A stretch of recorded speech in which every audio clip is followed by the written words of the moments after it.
So here I am, some stranger's car, kidnapped. I think because I did that all-wheel drive versus four-wheel drive, or maybe people think I hate Subarus. Don't like that video, Ronnie.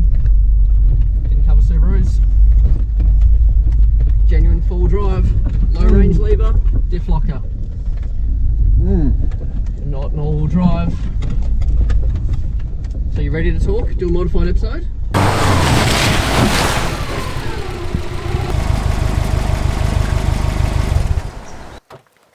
Alright, let's go. Let's do this modified episode.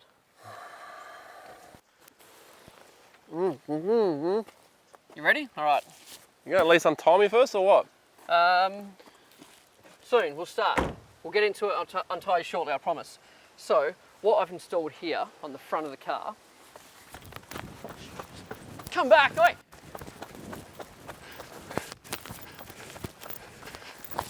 Alright, I'll untie you.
I've been released.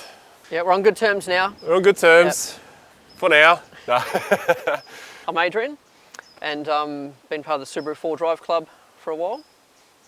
And I'm a very passionate Subaru owner. As you saw earlier. Indeed you did. So what is this vehicle set up for? So this is for off-roading and touring. So I can do overnighters, long weekends, day trips, 2-3 week treks as well. Very good for the touring side and not just the collecting groceries anymore. Okay. This is the Forester, and there's a couple of off-road series. There's the Outback and the XV. This is the 2007 series, and what they call the SG chassis, which is the Series 2, in a manual turbo petrol, 2.5 litre single turbo in there.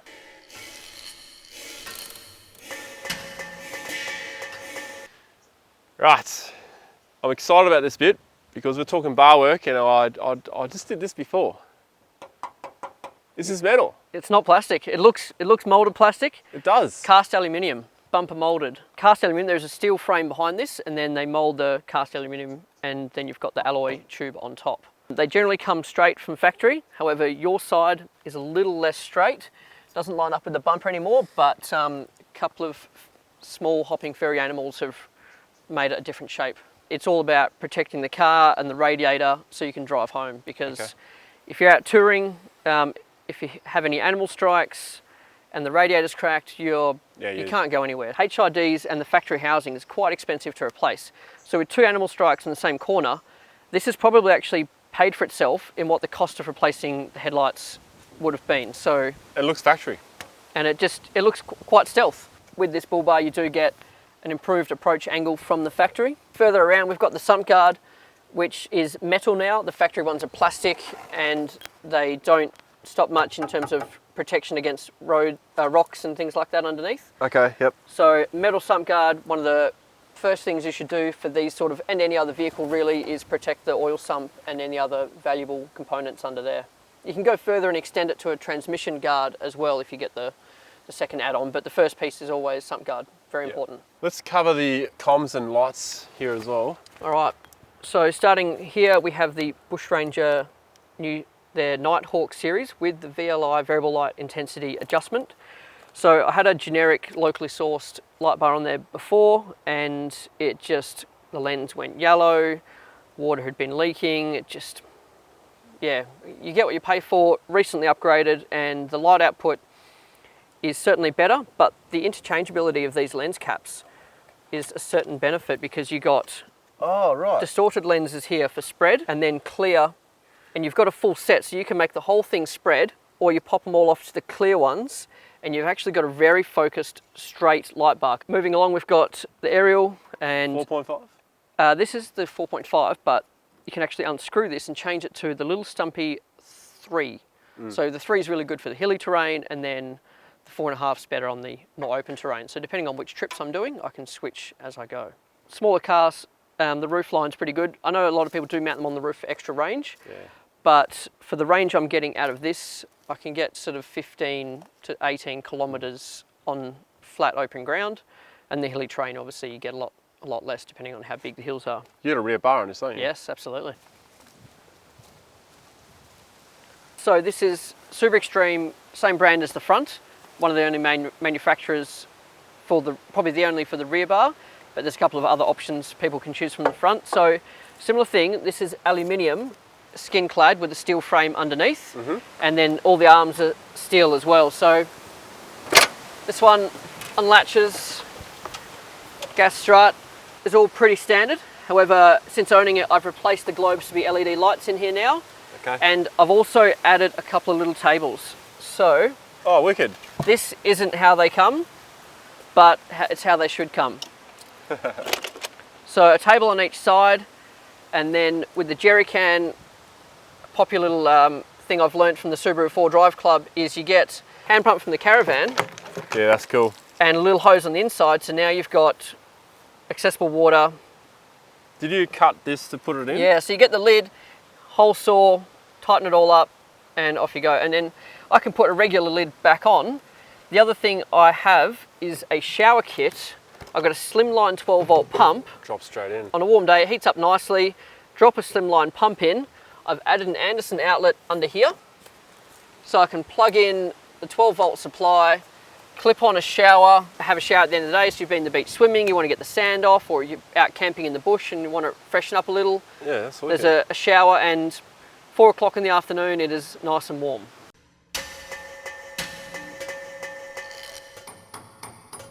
Are there many options for the Subaru? And is this part here, is this standard? Yep, so you've got factory rails and then aftermarket roof racks.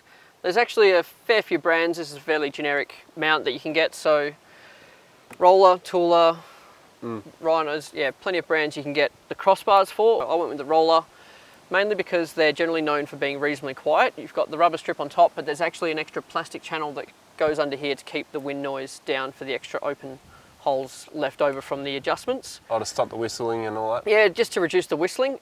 That awning, is that a 2.5er? Yeah, it's 2.5 by 2.5.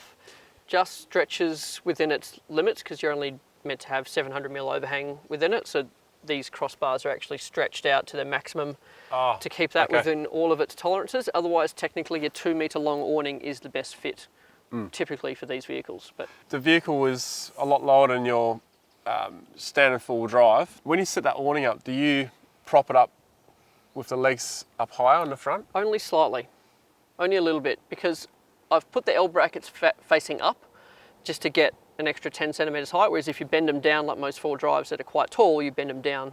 These I've bent up or flipped them in the up direction, so it does lift it up a little, and I only have to duck a smidgen to get under it. So if you're 6 foot and up, you probably might get annoyed, and it also helps shed the water off as well. If there's any rain around, you want to give your awning a bit of tilt down. You can see the 2 spotlights on the outside, and there's actually more lights on the inside with where the rest of the wiring goes, and all of that is actually remote controlled. White and yellow strips on the vehicle side, and then when you extend it in the other channel, there's an extra set of white and yellow. White's brighter, but yellow doesn't attract the insects.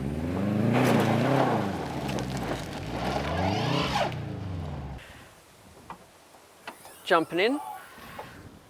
For those that have the same series, you'd know you've normally got the old metal prop that pops in here, but I tracked down a set of gas struts just because it makes it all easier when you're working the car. You don't have the strut in the way to get access as well, and it lifts it up to a higher angle. How clean is this? Very, very clean. Bro? Sometimes. STI. All right, so that's come from the WRX STI series, direct bolt-on swap, and it's just a larger top mount intercooler. and more effective cooling really. So the intercooler's been upgraded? Yep, the bottom of the block is also upgraded, so it's the bottom end of the motor is STI, and the top the heads are still factory, and the turbo is still factory.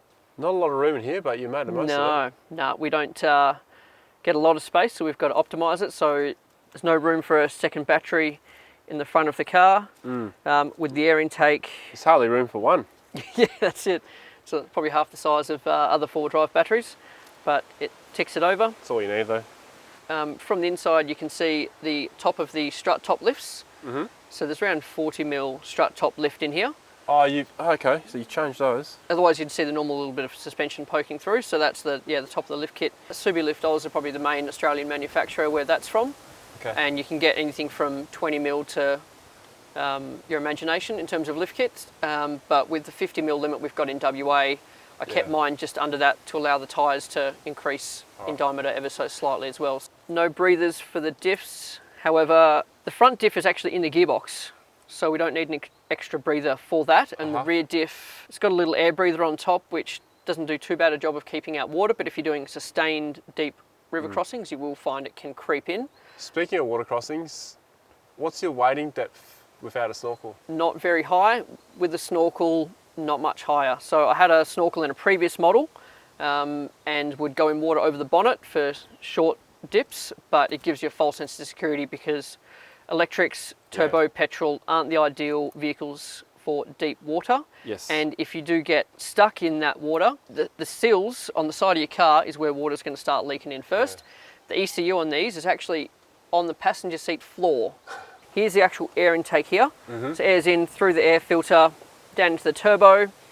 I really don't want to be going through fast into puddles that's going to splash up into this because it's going to get sucked through. So probably knee height, below the headlights is where I keep it. But if it's a very quick in and out dip, you can get away with something over the bonnet for a quick splash, but you wouldn't want to do it often or sustained. It's been retuned, essentially a flash tune, and remapped to optimize it with the top mount intercooler and the 3-inch stainless steel exhaust that's on there as well. So between the two, it's got the factory spec power back at the wheels, under 2 tonne. Yeah. It's very good power to weight ratio. Excellent.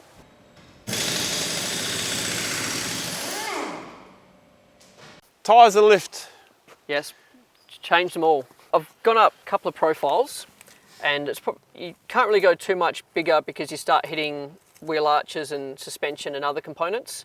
But the main benefit for these is actually going to a smaller rim as best you can. So we've started with a 17-inch factory rim and gone to 16-inch, so I've just gained that much extra sidewall and a slightly bigger overall diameter, and only by about 5%. It's only a minor increase. It's not like we've gone from 27s to 33s. We're going from 26.5 to 27.5 sort of range. It's only a subtle increase in overall diameter.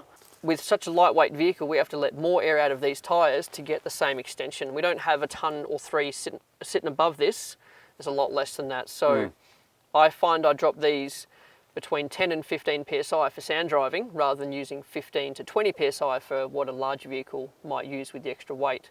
How many Ks have you done on these? So these are the Toyo Open Country AT2s, and these are around 80,000 Ks in. 3 to 4 years old now, 80,000 Ks, they've served their purpose. I've got a very good life out of them. I reckon. And I've got another set going. I'm going to move to the Yokohama Geolander next, mainly because they're slightly more road biased for slightly bit wet weather grip, but otherwise they've served me quite well. For a very mild all-terrain, they've lasted long, have pretty good all-round handling for the corrugated and rocky roads. Really good because they're still a light-duty all-terrain that when you let them down, they stretch out quite a long way in the sand and get a really good footprint. Also on the front, I've upgraded the steering rack to the WRX. So I've got WRX steering rack, brakes. Bolts straight in? Yeah, it all swaps straight in. So it is a bit messy to actually drop the subframe and replace it all, but physically it's all the same size. Subarus are like Lego. You can just switch a lot of parts around, which is very, very handy. That is pretty handy. Lift kit for these sits on top of the suspension, and that strut that's there is just sitting lower, which obviously in turn lifts the car. So it does mean the CV angles change on all the wheels, and probably up around that 2-inch mark is generally the comfortable limit. Anything more than that, you start. Yeah, too much anything stress. more than that, you put too much stress on. Finally, what size lift have we got here? So this was the 40mm, allowing for the around 10mm taller tyres for that bigger diameter. So it's about 50mm.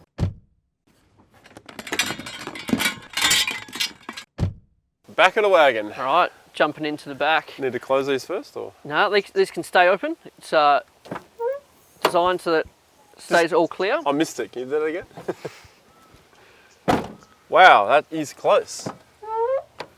There's enough tolerance, about 3mm. You definitely thought about it. All right, so jumping into the back of the car. Get a bit of space. All right, so straight away, you can probably notice LED lights. So I've got a little switch for yellow and white there, just to light up the boot at night. Getting into it a little bit more, obviously the fridge, first thing you see, securely mounted. This is actually a ply and pine floor, so there's structural plywood for the top, so that means everything can be tied down and not move around. The spare wheel would live under here usually. What's under there now, spare parts? So there's a battery and tools all stored underneath there. So I've reused that storage space quite efficiently. So with the fridge, I can tie it down, and now the crates and the camp stove. Oh, camp stove under So there. the stove slides out and would then just sit on here, and then that is now the cooking table, so chopping up food and all sorts of things like that. Is that a Mefo stove? Petrol. So this is Coleman's dual fuel stove. These actually are a self-contained unit. You fill this with petrol, only needs half a litre or so, and you can run for a few days on that small amount of fuel. And to take a 5-litre jerry can, you'd probably run for a month or two on something like that. So very good that the car's on petrol, the stove's on petrol, and you can get matching lanterns in this series as well. That just tacks on the front and you're away cooking. With the fridge, I chose Nevercool because they're Australian made, which is handy, but the main reason was they're fiberglass, so it's lightweight and easy to clean. Weight is a very big issue for such lightweight vehicles with smaller GVMs and load capacities. You mounted it sideways too to fit it. Yeah, so it's sideways, short hinge lid. I was very lucky, that was an accident. When I built the boot, put the fridge in, just checked the lid for clearance and it jammed open. I had to mark that exact spot and put all the bracketing, so that's where it goes from now on. All the food storage, crockery, chopping board, frying pan, mugs, it's all stored away. So these are lightweight stackable crates from Bunnings. I think the brand is Oates Storage. Yeah.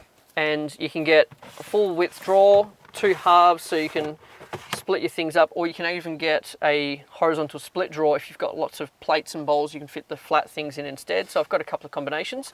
This is the large, there is a smaller size, and the smaller size fits side by side, and I can tie the smaller size down on top of the fridge. So if I'm doing an extended journey, I can fit 2 more crates here and still see out the back window. Oh, look at that. A little access hatch for all the tools. So I was wondering that. I thought you might have to pull everything out to get to them. no.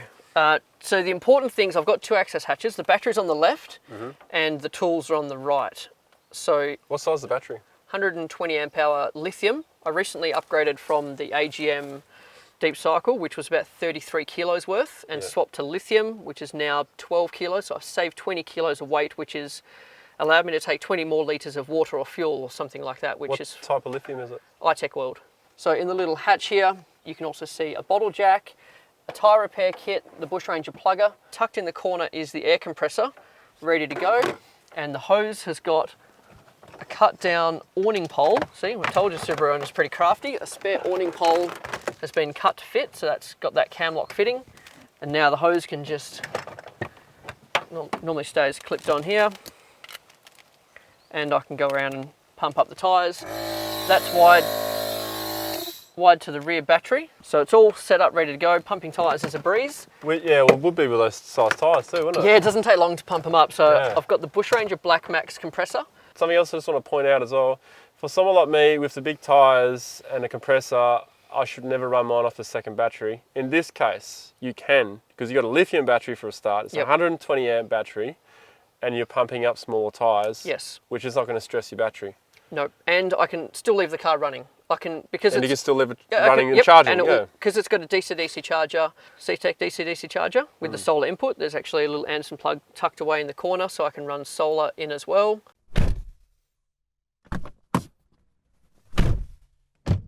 Interior. I don't know if I feel comfortable being in here. Welcome back inside. Oh, thank you. I'm not tied up this time, so No. it's not too bad. A little bit of freedom to look around.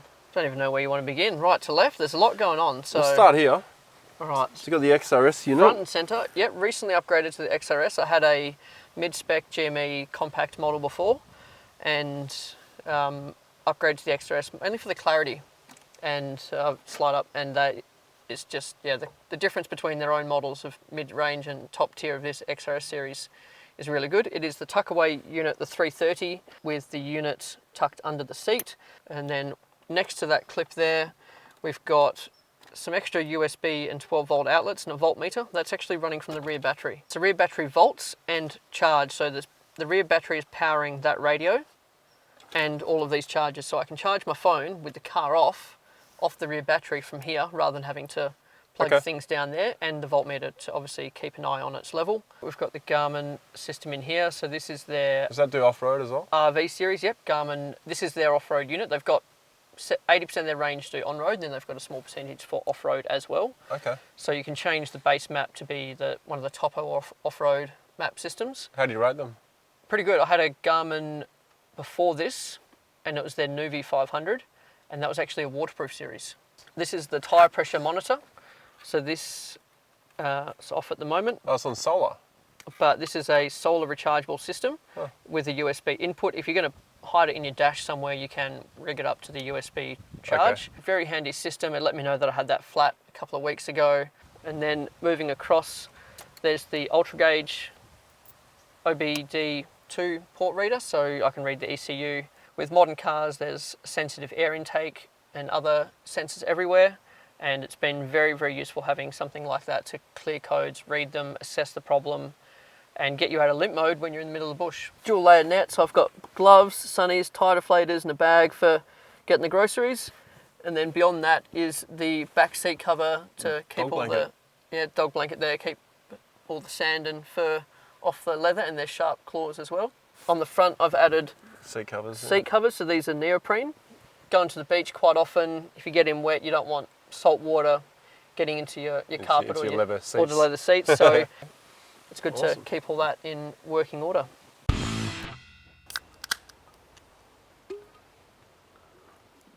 Bloody hell, can't take me anywhere. I've got a matching spill, I think.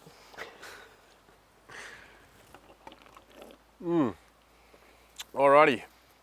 Why the Subaru? Stumbled across them accidentally in an early Liberty, and kind of found it to be a very handy all-rounder, kind of jack of all trades. Just a good value vehicle, quite safe, and explored the off-road capabilities, and 3 Subarus later, I'm probably not changing anytime soon. 3 Subarus later.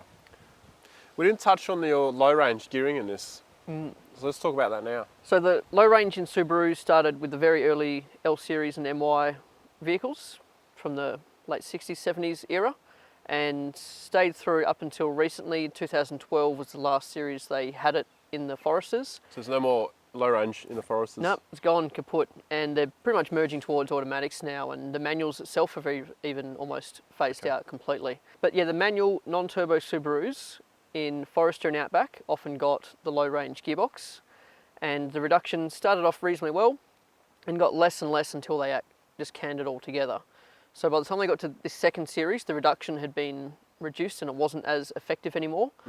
But when I swapped the gearboxes around to put the low range in the first place, I swapped the ratios to get the first series reduction kit, which is about a 40% reduction. 20% reduction usually otherwise, or 19 if people want to be exact, and I went to 44%. So 19 to 44% is a pretty handy jump for such a lightweight vehicle, very useful. In which situations would the Subaru outperform dual cab utes and wagons and that kind of stuff?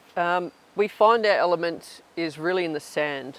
The sand driving is probably where these excel the most, because we can let our tyres down effectively and our power to weight ratio is really good, and You don't need, it's not about rock crawling or deep mud. Sand driving for these vehicles is very, very good. It surprises a lot of people, such a light vehicle on the sand without low range or diff lockers or anything like that. Purely set the tyre pressures really low and these things just float across the sand really, really well. Get the tyre pressure wrong on the other hand, we'll get stuck like any other vehicle. But tyre pressures and sand is probably where these cars excel the most. The steep, rocky crawls and deep mud. We could fit mud terrains on, but there's not many in our sizes at all, so muddies is generally off the question. We go plain mud, but we don't find the same deep mud pits that a Jeep and Patrol with a 6-inch lift and muddies might get through. That's definitely not where we're going to succeed. And any deep puddles, deep water crossings, anything along that line is probably pushing the limits of what these vehicles are for. Cape York, we've taken Subarus out there. We just don't pick the deepest track to go there. We'll pick our lines.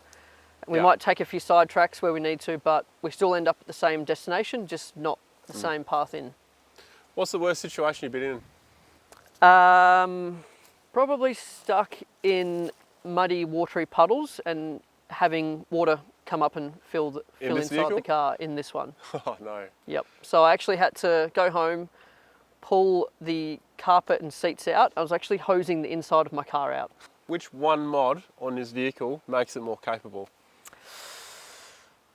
Apart from tyres. I was going to say, it's not really a modification, but tyre pressures alone have probably made this more capable in its own form.